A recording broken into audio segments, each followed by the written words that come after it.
première étape des vacances, Arbas, en Haute-Garonne, à la limite du département de l'Ariège. Nous passerons 2 nuits dans la forêt, sous le parking de la Fontaine de l'Ours, au terminus de la petite route qui monte sur la Coombe Warned. C'est dans ce petit massif calcaire que se développe le réseau Félix Tromble à Aisne-Morte, qui, avec ses 54 entrées et ses 117 km de galeries, constitue le plus long réseau souterrain de France. Aujourd'hui, nous allons essayer de trouver l'entrée du gouffre de la Aisne-Morte, profond de 446 mètres, et dont les explorations en 1946-1947 ont nécessité l'utilisation de moyens considérables pour l'époque.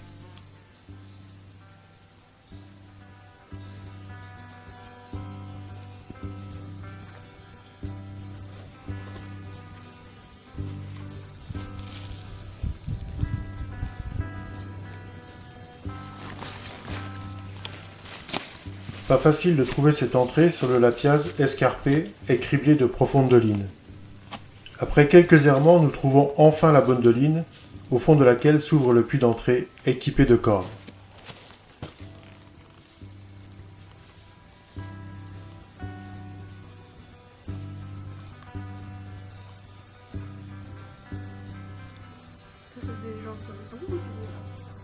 À côté de l'entrée, un puits à neige au fond duquel subsiste un évé.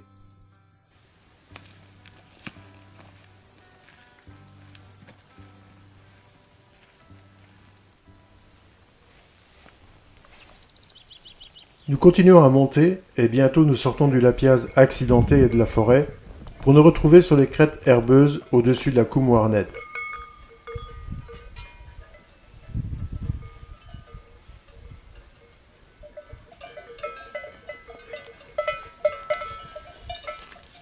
Vous avez mis le temps, mais vous êtes venus, hein? Je pense que c'est parce que Marc a sorti les gâteaux. Hein.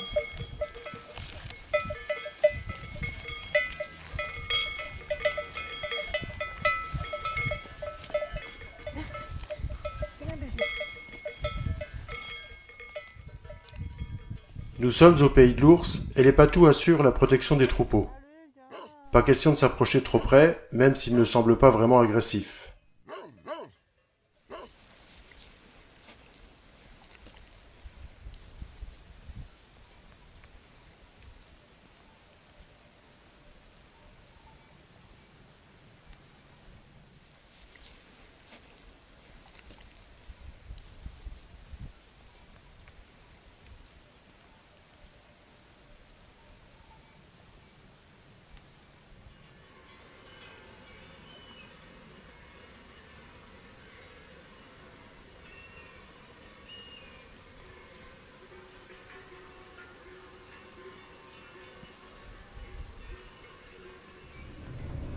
Nous quittons la Haute-Garonne pour nous rendre plus à l'ouest, dans le Pays Basque.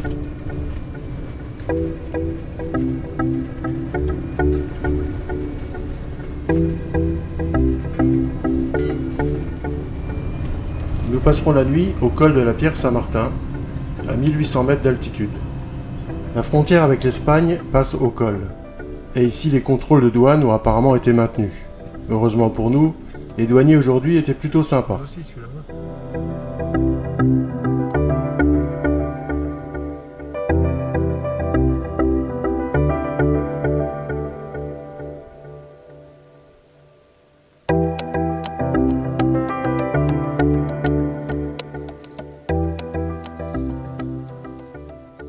C'est ici, à quelques mètres de la frontière, que s'ouvre l'entrée historique du gouffre de la Pierre Saint-Martin, avec le puits d'Épineux constitué d'une verticale de 320 mètres. L'entrée est aujourd'hui fermée par une grille. Lors des premières explorations du gouffre, c'est dans ce puits que Marcel Loubens est mort en 1952, suite à une chute lors de la remontée. Une plaque à sa mémoire a été scellée près de l'entrée.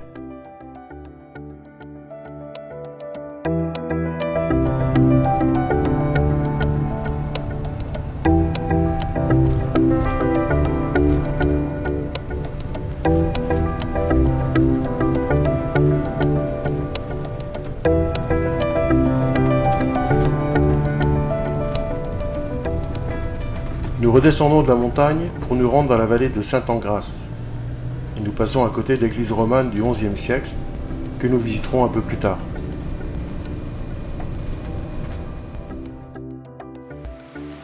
Pour l'instant, nous allons visiter les gorges de Caqueta.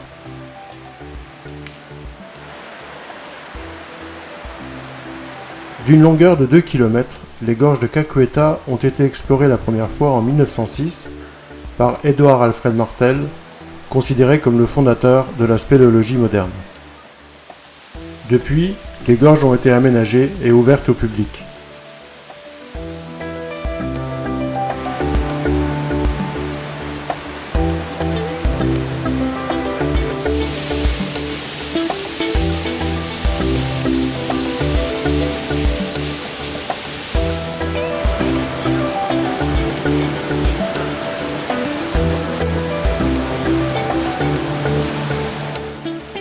Une superbe résurgence d'une partie des eaux du massif de la Pierre Saint-Martin tombe de 20 mètres pour aller rejoindre le fond des gorges.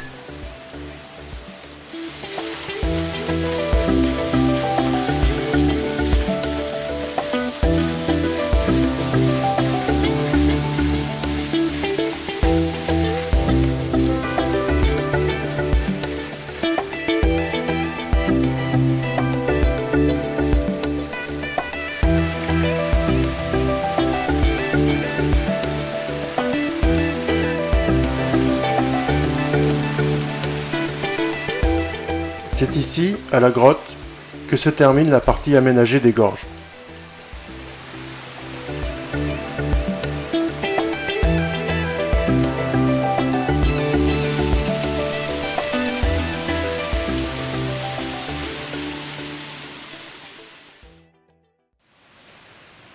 Nous passons la nuit près du ruisseau qui descend les gorges d'Olzarte pour être à proximité du canyon d'Ardan Fista que nous allons descendre.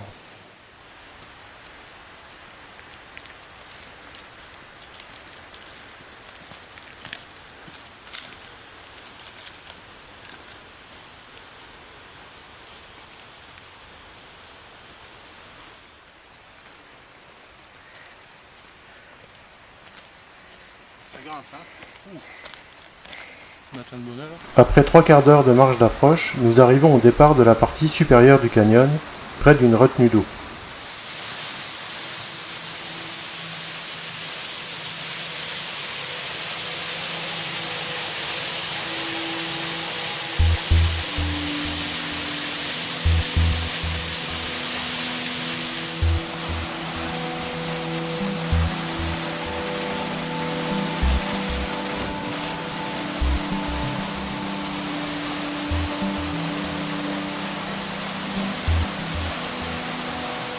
Ouais, il y a du fond, hein.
La progression dans le cours du ruisseau est plutôt lente, car la roche est extrêmement glissante. Heureusement qu'il n'y a pas de longues parties de marche dans l'eau.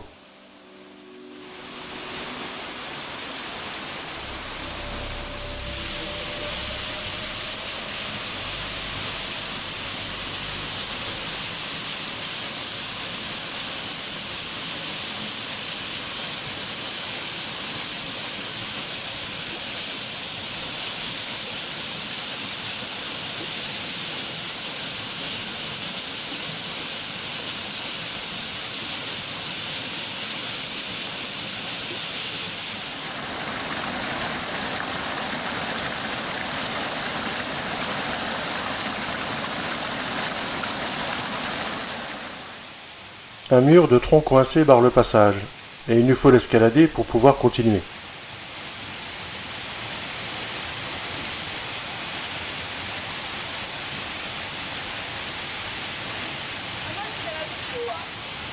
Comment? Vraiment escalader tout, on a Ouais. tout servi, quoi.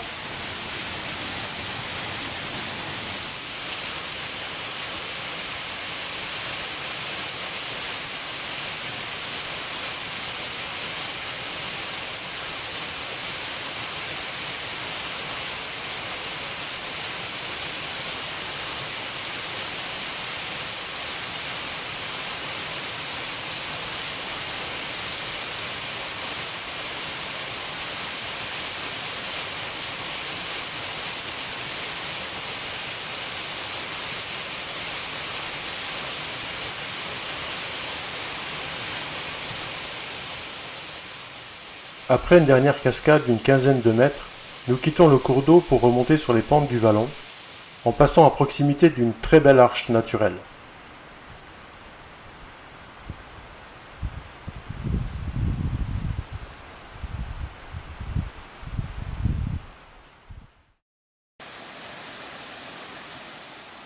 Le lendemain, nous allons faire le tour du canyon de la Dubie, qui constitue l'une des plus belles descentes de canyon des Pyrénées.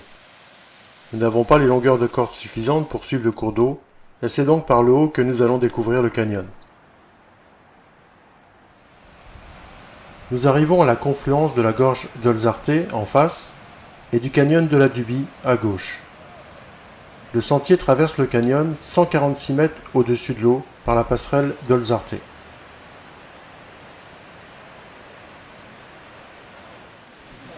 Ça bouge bien, hein? C'est un truc parisien, ça. Sûr. Cette passerelle a été construite initialement pour pouvoir transporter le bois. Pour traverser la passerelle, il fallait bander les yeux des mules qui portaient le bois, car elles étaient effrayées par le vide qu'elles voyaient entre les planches.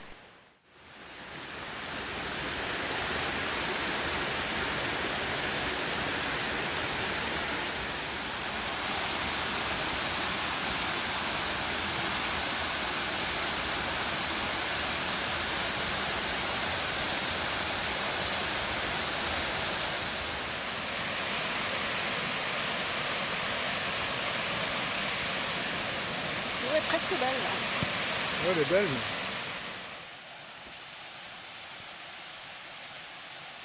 Jusqu'ici, nous avons suivi le sentier à travers la forêt. Mais dès que nous traversons le pont pour passer sur l'autre versant du vallon, nous avançons à découvert au milieu des chardons et des fleurs. C'est l'occasion de s'apercevoir que le ciel se couvre et devient plus menaçant.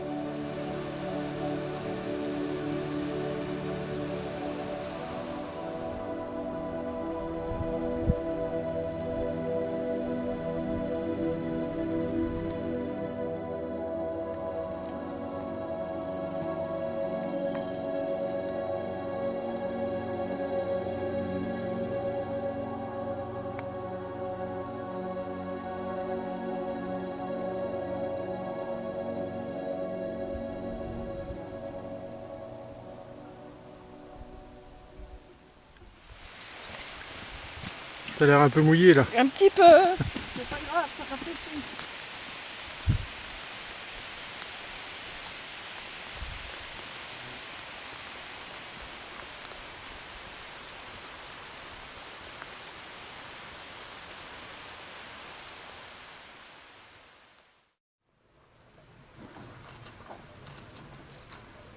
Après une soirée et une nuit pluvieuses, la matinée s'annonce plutôt grise.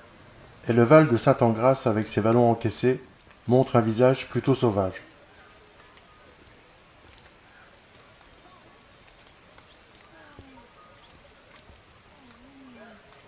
Le temps pluvieux nous pousse à annuler la descente de canyon que nous avions prévue. Nous profiterons du mauvais temps pour prendre la route et changer de secteur. Mais avant de partir, rendons une petite visite à l'église romane Saint-Engrâce.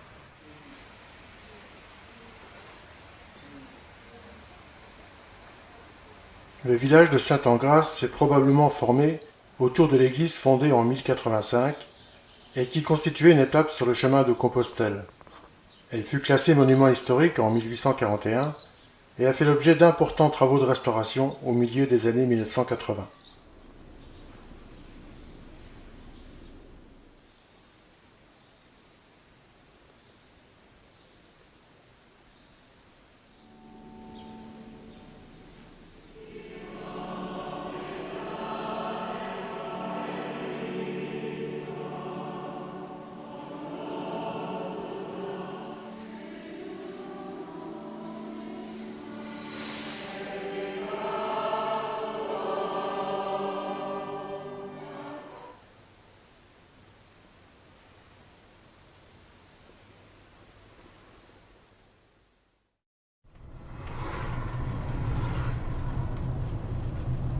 Direction la vallée du Gave d'Ossau et du pic du Midi d'Ossau. Nous faisons une halte à la Reims pour nous restaurer et repartons ensuite vers le sud.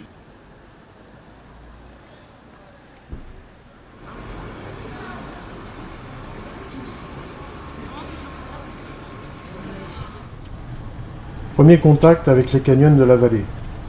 Nous passons près de la sortie du canyon du Bité et allons voir le niveau d'eau. À première vue, il semble y avoir beaucoup d'eau. Pour pouvoir descendre le canyon, le niveau sur l'échelle lignimétrique doit être inférieur à 42.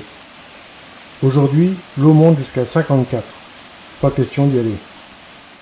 Tant pis, mais ce ne sont pas les canyons qui manquent. Ce soir, nous passerons la nuit près du canyon du Susueu que nous descendrons demain.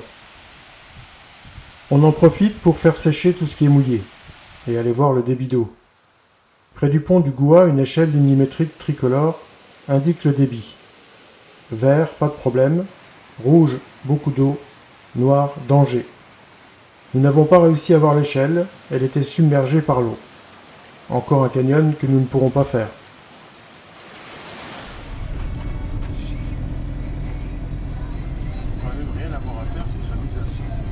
Changement de programme. Il faut trouver un canyon dans lequel il n'y aura pas trop d'eau. Notre choix se porte sur le canyon de Cap de Punt, à 1640 mètres d'altitude dans le parc national des Pyrénées, au pied du pic du Midi d'Ossau.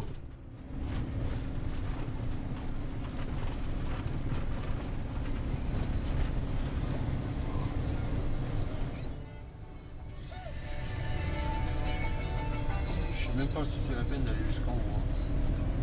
Je ne pense pas.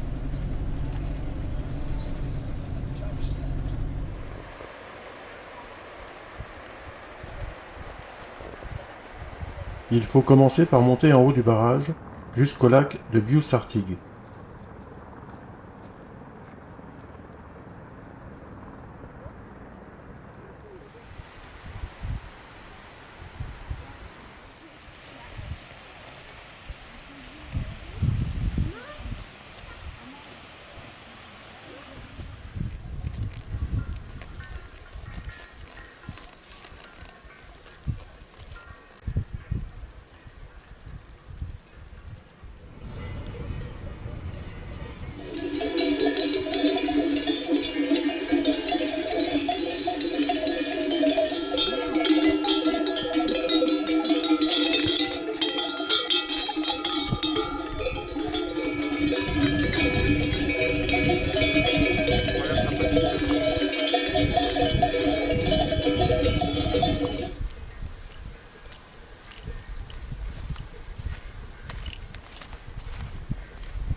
Après un peu plus d'une heure de marche, nous arrivons au départ du canyon.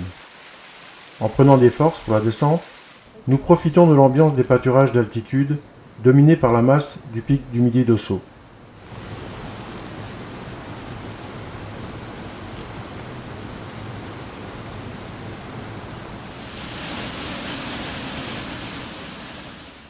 Voilà, c'est parti.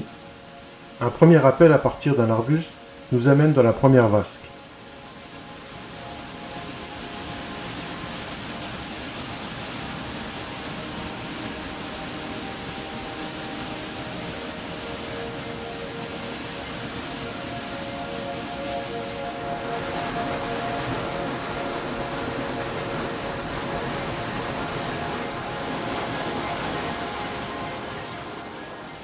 Le débit d'eau est correct, mais les encaissements doivent quand même être évités. Il n'y a pas de grande cascade au programme, mais c'est peut-être préférable, car la force de l'eau pourrait devenir problématique.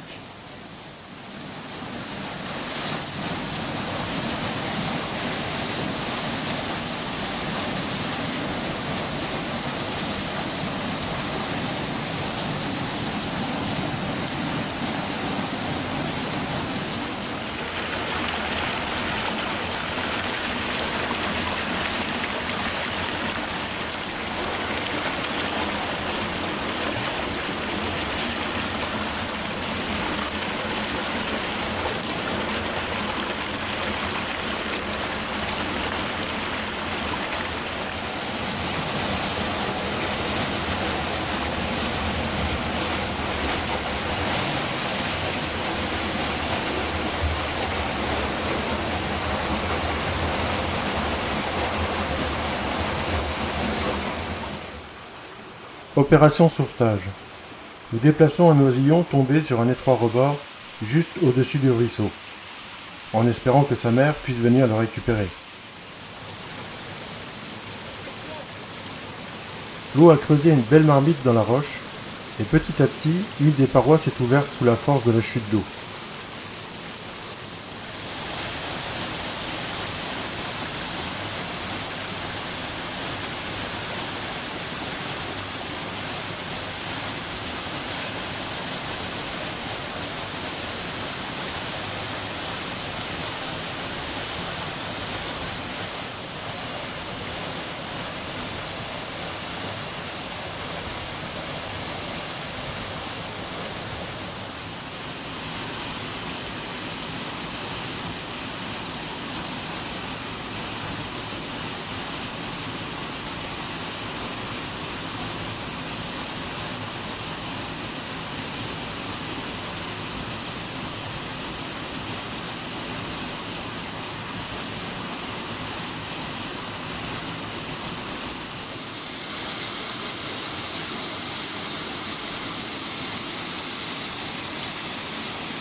Le massif de calcaire gris, veiné de blanc, a été superbement sculpté par l'eau au cours des temps.